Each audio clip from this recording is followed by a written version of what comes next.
So a lot of you guys have been asking me, yo, so when are you going to be posting 2K16? 2K16 will be getting posted on September 25th.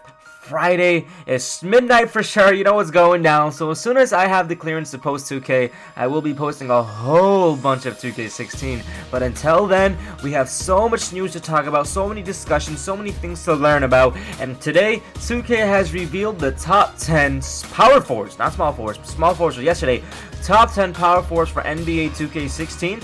If you guys haven't, go ahead and go on the channel, click subscribe if you haven't, like this video too, but make sure you check out the top 10 point guards, which we already talked about, the top 10 shooting guards, and then of course the top 10 small forwards. Now be in mind that these are the official ratings, so the moment you open 2K16, these are the ratings you're going to be seeing.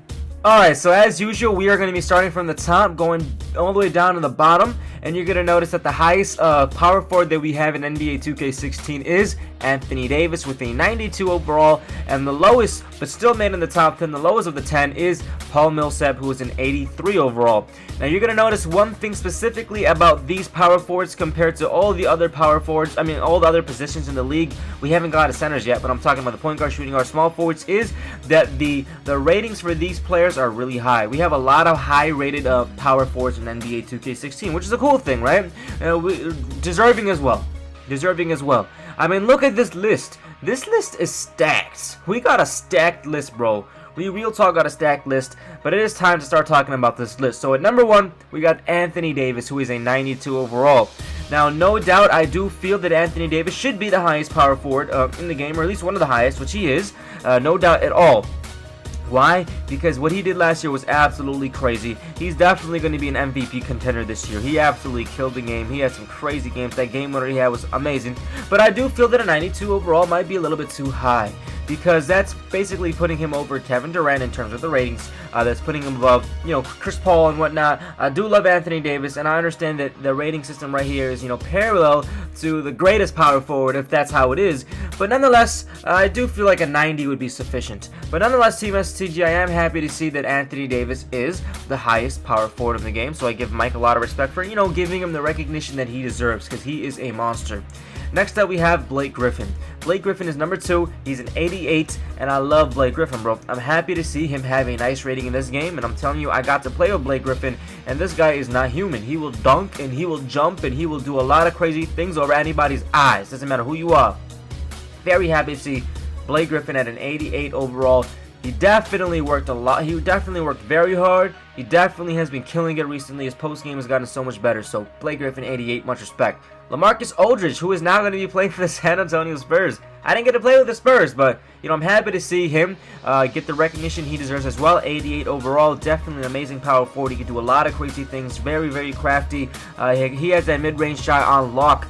He's now going to be playing for the San Antonio Spurs. 88 overall. Very happy to see him in the top 5. Next up, we have Tim Duncan. Now, Tim Duncan was one of the highest power forwards, rated power forwards last year. Now he's number 4.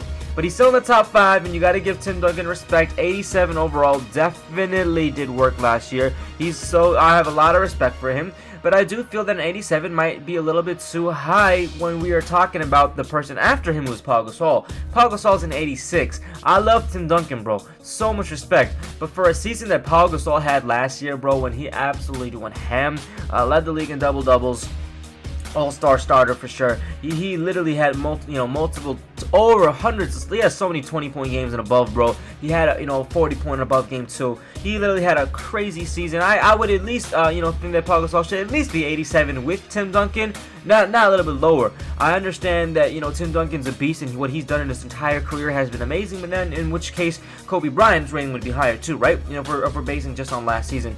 But nonetheless, Tim Duncan, gotta give him respect, bro. I can't hate on him because he's probably one of the greatest power forwards of all time. Definitely killed it. I'm not sure exactly what his stats were, but I'm sure Mike knows what he's doing. And like I said, if the player does well, their rating will increase. And if their player doesn't, their rating will decrease. So that's just what we're going to be dealing with 2K16. I know a lot of people are expected to see that, and 2K is really going to be implementing that. Mike's really going to be watching a lot of the games, so I got to give him respect, bro, because he's really going to be tweaking people's ratings according to how they play. So that's Paul Gasol at an 86 overall. Definitely killed it. Happy to see him at least in the top 5. He definitely does deserve to be in the top 5 after a great season. And you're gonna notice after Paul Gasol, we get a big dip, right? A two rating dip to Zach Randolph, who's an 84 overall, number 6 on the list. Much respect to Zach Randolph. Zebo, he's always consistent. He's always doing work. He's always a monster on the post. He has that nice little fadeaway, that nice little mid-range jumper, that nice soft touch with a super high arc. So nice to see Zach Randolph in the top 10. He's 6 overall, 84 overall right there. Next, we have Chris Bosh.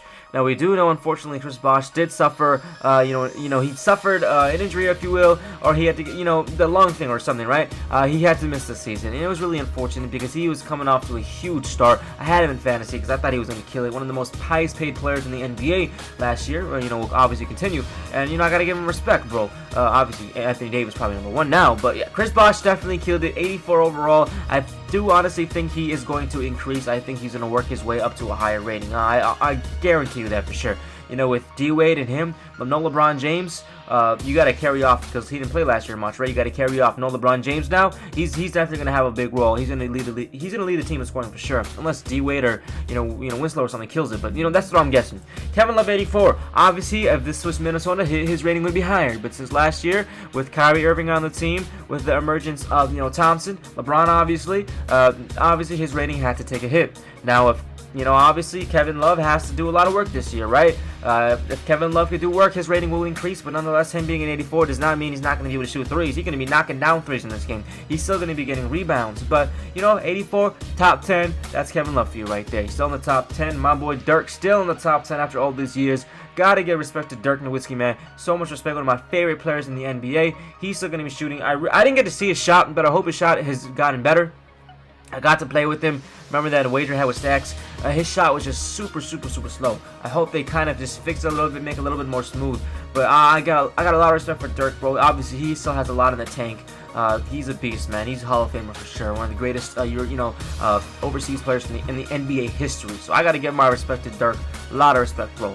And finally, we have Paul Millsap, who is an 83 overall. Good stuff, Paul Millsap. Atlanta Hawks repping. We remember him from Utah Jazz, and this guy's still consistent. This guy's still putting up numbers, and he makes it to the top 10 with an 83 overall. And there are so many other power forwards in the league. I really can't think of many at the top of my head, but I know there's a lot of other ones. So what I want you guys to do in the comments down below is think about all these 10 players. Think about other power forwards that you might hold dearly, and let me know in the comments down below if this is the order that you think it should be. If you have any objections, let me know. If this are the top 10 power forwards but in a different order, go ahead and switch the orders around. If you have any comments and concerns about the ratings and constructive criticism, let me know what you guys think Anthony Davis rating should be, or LaMarcus Aldridge, or Paul Gasol, or Tim Duncan, so on and so forth. Let me know. We're all really excited to hear about this and read about this, so I can't wait to see and hear your thoughts on the ratings for NBA 2K16's top 10 power forwards, bro. If you guys enjoyed this video, go ahead and give it a thumbs up. Don't forget to subscribe for daily 2K16 videos, and I will definitely see you guys soon, because we know once 2K16 releases,